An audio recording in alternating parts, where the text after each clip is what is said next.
Hi folks, welcome to Set Apart Homestead. This is Travis here at the Prepared Homestead. What'd you think of the intro video there? I promise you that was a complete accident.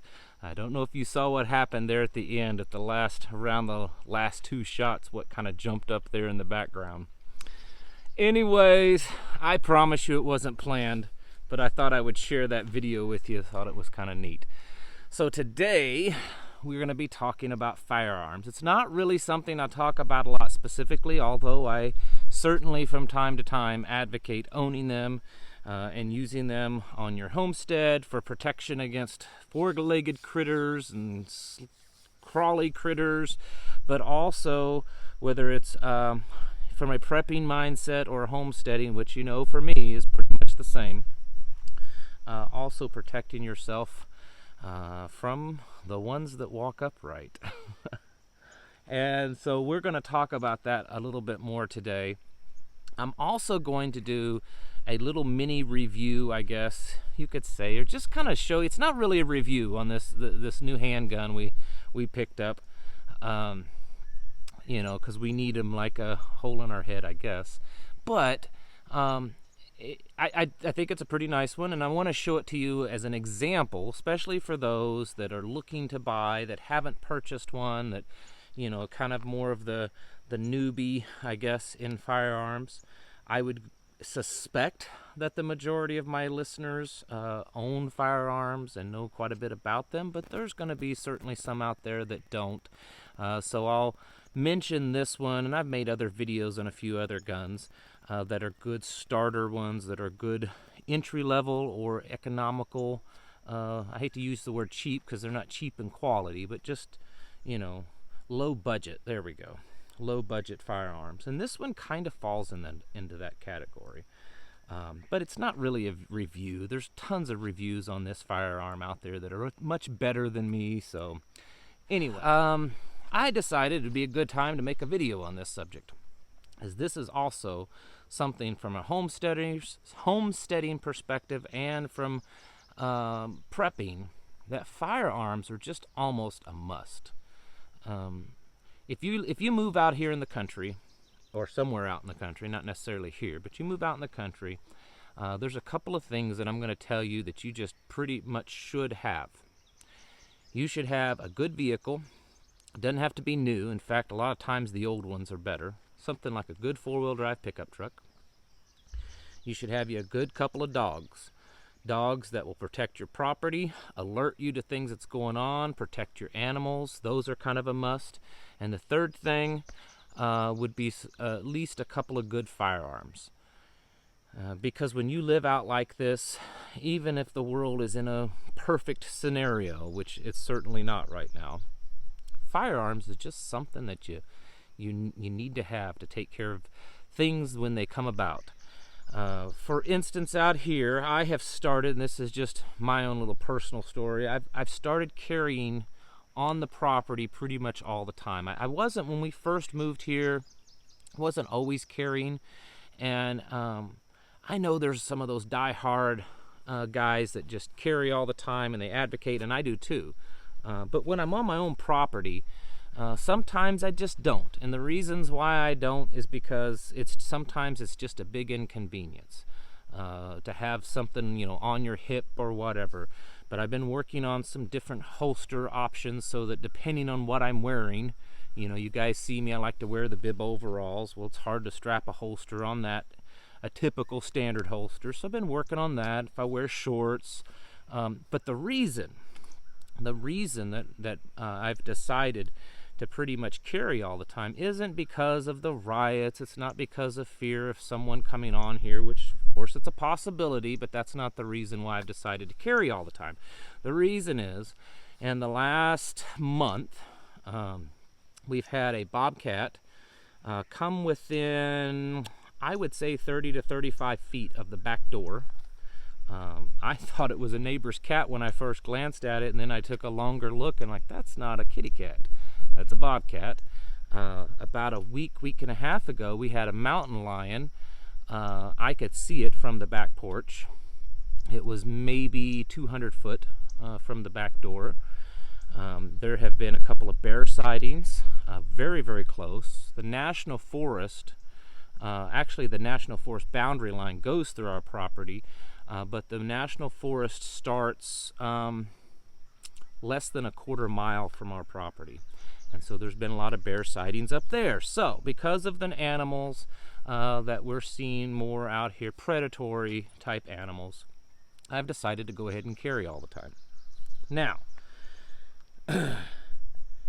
that's just one reason. You know, there's snakes, there's predator animals, animals that could harm you and your children, but also animals that could harm your animals. So having a good firearm on your property, able to get to, is something that's really important when you're homesteading out here. Now, for you preppers that don't homestead, most of you are already 100% on board with firearms, and you probably have a nice array of toys, okay? I know they're not toys, tools. But from a homesteading perspective, they are really necessary. They really are, even if you don't hunt. I know people that homestead that don't hunt, and that's fine if you don't hunt. But you need to have them, and you don't have to go out and spend a ridiculous amount of money. I always tell people, if someone asks me, and actually not that long ago I had someone message me and asked, you know, moving out in the homestead, don't have a firearm, what's the first thing I should buy? And I tell them a pump shotgun, usually 12 gauge. Now, if you're small framed and you're just too afraid of the kick, they do make them smaller. You know, you can get like a 16 gauge or, you know, maybe even a 20 gauge. They do make them smaller, but they make 12 gauge rounds that are pretty light. And I always advocate a 12 gauge pump shotgun. And the reason is because they're so absolutely versatile. You can hunt just about anything in North America, and it will take down just about anything in North America. So they work excellent. There's hardly any better home defense weapon than a 12 gauge pump shotgun. They're so versatile. In most of them, most pump shotguns, mine and many others, you can get interchangeable barrels. So if you want a short barrel for home defense and have a long barrel you can put on it if you want to go turkey hunting or goose hunting or whatever you want to do, you can do that. You can run slugs through them to hunt deer. You can hunt just about anything. And there's hardly any weapon out there that instills more fear into an intruder than hearing that shotgun and that shotgun blast. You don't have to be an expert. You have almost no skills whatsoever, and you can be effective with a 12 gauge pump shotgun. So that's what I always advocate. Secondly, handguns. I think that they're very important, and the reason is, even though they're the least accurate of guns, and typically they're a little bit more expensive, not always, at least compared to like your entry-level shotguns, it's because you're able to have them on you more often, or even all the time. Here in my state, you can carry concealed or open without a permit. And some states are starting to go that way, thankfully. So many of you live in a state where you could carry off of your property. And as far as I'm aware of, every state you can carry on your own property. But I would suggest you check your local laws and state laws for that. So that's the advantage of a handgun, is being able to carry it on your property with ease. And so that's this, you know, the one I was showing you, I'm carrying it today. Others that I can, this one might end up being my full-time carry weapon, though. I'm really starting to like it, and I'll get to that in just a few minutes. But it's easy to carry. Then you have, of course, your rifles. Rifles are your typical kind of farm rifle, hunting rifle. They're good for hunting. You can take down game at a longer range. They're much more accurate. So if you're wanting to shoot deer, usually that would be a good weapon of choice for hunting deer. If you have coyotes on your property or other large animals that you're wanting to protect from, a rifle is certainly the way to go. There are a lot of different options on rifles: bolt actions, lever actions, semi-automatic. And I'm not really here to talk specifically about those. What I am saying is that a rifle is definitely a purchase. So, should you have all three? Yes, you should have all three, and you should probably have a few of all three. Now, from a self-defense perspective, prepping, self-defense, a rifle will certainly do the job, and a lot of people use that. You have the potential problem of over-penetration, so if it goes through the target you're shooting at, it could hit something behind that person. So there's, of course, that downside. But certainly, having a firearm that can reach out and touch someone is quite handy. Now, I know a lot of you folks out there watching this are saying, yeah, I know all this stuff. I've had guns my whole life. I know I've got tons of them. I know what I'm doing. Okay. I wanted to at least blow through that so that those entry-level people kind of get a basis of what I'm talking about. Basically, from everything I'm hearing, guns and ammunition are becoming in shorter and shorter supply. And if you guys remember back before the pandemic, before the riots, all that kind of stuff, what was the thing that was going on that was hitting our news, hitting kind of our perspective, our view? It was the attack on the Second Amendment. If you remember what was going on in Virginia, which is still going on, and there were threats to move into other states to try to flip states that were very pro-gun and flip them to very anti-Second Amendment states. And then all of a sudden, this pandemic happened and everyone kind of forgot about it. So do you think they're going to continue to forget about the firearms? Absolutely not, because I assure you the Second Amendment and firearm ownership is very central and key to their mission. They have to disarm us. They're not ever going to be able to completely control us and take over. I don't care about how many revolutions and riots and everything that they do, as long as we are armed and heavily armed. So, I'm surprised it hasn't happened already, but I'd say we're not too far away before the firearms start to become an issue again. Right now, we're hearing about civil rights, we're hearing about pandemic, we're hearing about the rioting. That's actually First Amendment. It's freedom of speech is what they're saying this rioting is. It's freedom of speech to burn down a grocery store or a gas station or whatever. That's what they say anyways. But yet it's not freedom of speech to actually go to church, or freedom of religion to go to church, or something like that. Anyways, another video topic there. I have no doubt that firearms is going to be they're on their list, their kill list, their hot topic list, and it'll be soon, especially with hearing reports of someone owning a firearm, going to this protest, doing it kind of in a peacefully manner, getting into fights with people, and then end up shooting someone. The police officers that shot people. There's been an increase in gun violence since all this happened, whether directly or indirectly related to the riots. So I assure you, firearms is going to be next on the chopping block, or very soon. And we're already in short supply because most of us already know that that's happening. So, if you're at all able to stock up on ammunition, go out and find and get you another firearm. I'm not seeing a drastic increase in price yet. A little bit on some things, but at least around here I've not seen drastic increases in prices.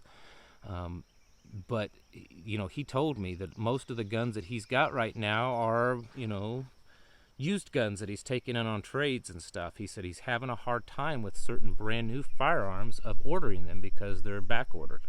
And he said ammunition is just becoming, a nightmare to try to get. So, you guys and gals need to start stocking up on that. I'm sure many of you already are, but I just wanted to bring that to you. Now, what you've all been waiting for, maybe. I wanted to go ahead and talk about this little guy. This is a Canik TP9sf Elite S. This is a good example of a handgun that you can get to defend your home, to defend your farm, and to defend yourself, if I can spit that out. This is a compact firearm that a company named Canik makes. If you want to research them, you can. They are kind of starting to move in and sweep the nation. They've become quite popular. A lot of guys are saying they like them much better than Glocks or you know, Smith & Wessons, Rugers, things like that. This is my first Canik. I've owned other of the previously mentioned firearms, but I wanted to try one of these out and came across this at a good price and went ahead and picked it up. This one is what I said, a compact, which means it's kind of a mid-size. It's not your full frame. It's not the little bitty one. This one has like a 4.1 inch barrel, 15 rounds in the magazine. That's pretty good. Just to show you, it is unloaded. And it comes with 2 magazines. It comes with a pretty nice holster. I was quite impressed with the holster that it came with. Cleaning kit, you know, all that kind of stuff.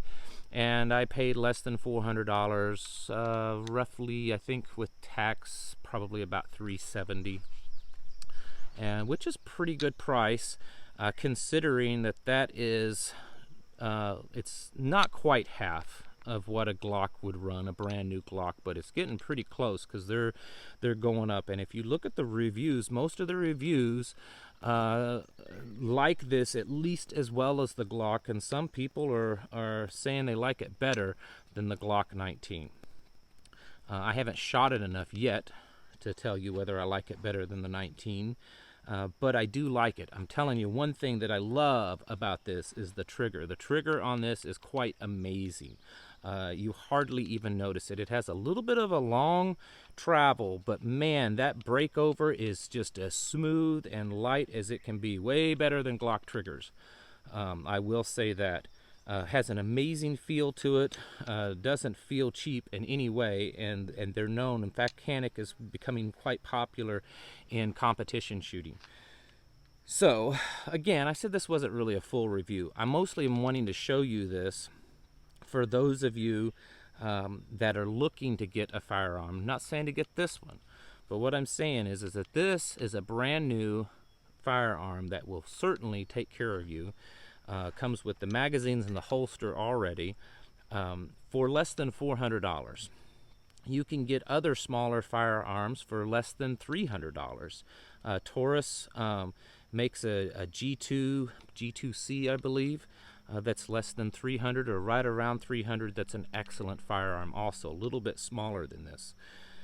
Of course, there's used firearms that you can get. There's revolvers you can get. I'm not on here to promote any one of them. What I'm saying is for those of you out there that's getting into homesteading, or that's waking up that you need to be prepared to what's going on and to get yourselves ready, getting something like this, I would strongly suggest. Also the shotgun, also a rifle. AR-15s, amazing rifles. But it doesn't have to be an AR. You know, if all you have is your grandpa's lever action 30-30, hey, that is an excellent rifle. Buy up some extra ammunition for it and get it set up and get it ready to go, if that's all you have. I know a lot of people get real picky about particular firearms or particular brands. I'm telling you, get what you can afford. And if you can only afford a $200 gun right now, then get a $200 gun.